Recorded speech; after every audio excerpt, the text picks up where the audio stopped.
Hello my dear students, welcome to my YouTube channel education with Monu sir में आप सभी विद्यार्थियों का स्वागत है। जैसा कि हमने पिछले क्लास में देखे थे कि कुछ क्वेश्चन जो इम्पोर्टेंट होता है जो आता है उन सारे क्वेश्चंस को बारी बारी से देख रहे हैं।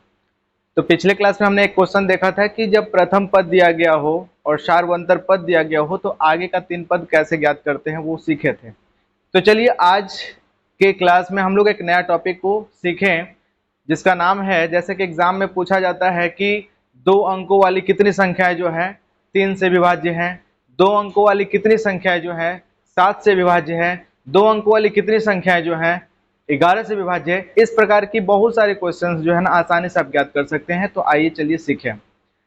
जैसा कि आपके बोर्ड एग्जाम 2024 नजदीक है तो बोर्ड एग्जाम के पॉइंट ऑफ व्यू से देखें तो ये क्वेश्चन काफी महत्वपूर्ण है। दिया गया रहता है कि 2 अंकों वाली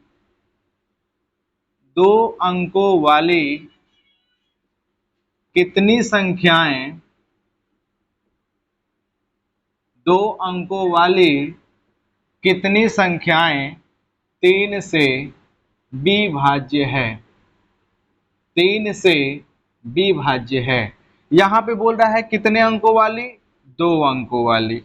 कितनी संख्याएं यानी कितनी संख्याएं मतलब आपसे नंबर पूछ रहा है। कितना से विभाज्य है, 3 से विभाज्य। और सबसे महत्वपूर्ण चीज है विभाज्य का क्या मतलब होता है। तो विभाज्य का मतलब होता है जो 3 से पूरा पूरा कट जाए। विभाज्य का ये मतलब होता है कि जो 3 से पूरा पूरा कट जाए। तो चलिए 3 से कौन कौन संख्या कटेगा जरा देखते हैं। तो अगर हम एपी तैयार करें तो कह रहा है 2 अंकों वाले, तो जैसे ही बोलेगा 3 से विभाज्य है या 7 से विभाज्य है या 8 से विभाज्य, किसी भी संख्या से विभाज्य यदि बोलेगा तो आपको उस संख्या का पहाड़ा लिखना शुरू करना है। तो चलिए 3 का 3, 3 दूनी 6, 3 तिरी 9, 3 चौके 12, 3 पाँचे 15, 3 छक 18 डॉट डॉट डॉट। अंतिम संख्या है 100। अंतिम संख्या क्या है 100, जो कि 3 अंकों का है इसलिए इसको नहीं लेंगे। इसके पहले एक संख्या है जिसका नाम है 99, जो कि ये 3 से पूरा पूरा विभक्त हो जाएगा यानी कट जाएगा। 99 जो है 3 से पूरा पूरा कट जाएगा, इसलिए हमारा जो एपी बनेगा वो ये बनेगा। यहाँ पे आ गया 3 अंकों वाला इसलिए इसको नहीं लेंगे। और एक चीज देखो, यहाँ 12 के पहले सारी संख्या जो 1 अंकों की है, आपके सवाल में बोला गया है 2 अंकों वाले, इसलिए ये भी नहीं होगा। तो जो मेन एपी आपका तैयार होगा क्या होगा 12, 15, 18 डॉट डॉट डॉट, लास्ट जो संख्या होगा वो होगा 99। तो आप देखिए A1 इज इक्वल टू दिया है 12, A2 इज इक्वल टू दिया है 15, D1 इज इक्वल टू दे रखा है A2 माइनस A1।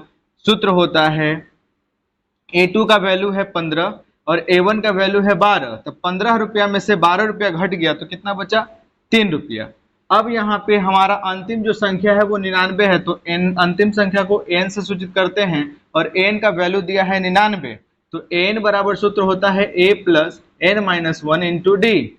n के 99, तो n के जगह पे n का वैल्यू, a के जगह पे a का वैल्यू यहाँ पे है 12, n को n छोड़ देंगे क्योंकि n का वैल्यू पूछ रहा है हमसे, और d का जो वैल्यू है यहाँ पे है 3।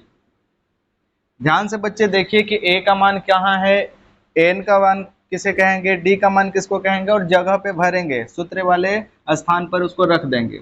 हल करिए, देखिए बराबर के उस तरफ यदि संख्या प्लस में हो तो इधर आएगा तो माइनस में आएगा। तो चलिए 99 है तो 99, प्लस में इधर आएगा तो माइनस में।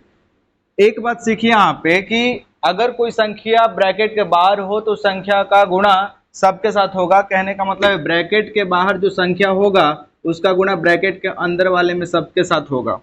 तो 3 में n का गुणा करोगे तो 3n, और 3 में 1 का गुणा करोगे तो 3।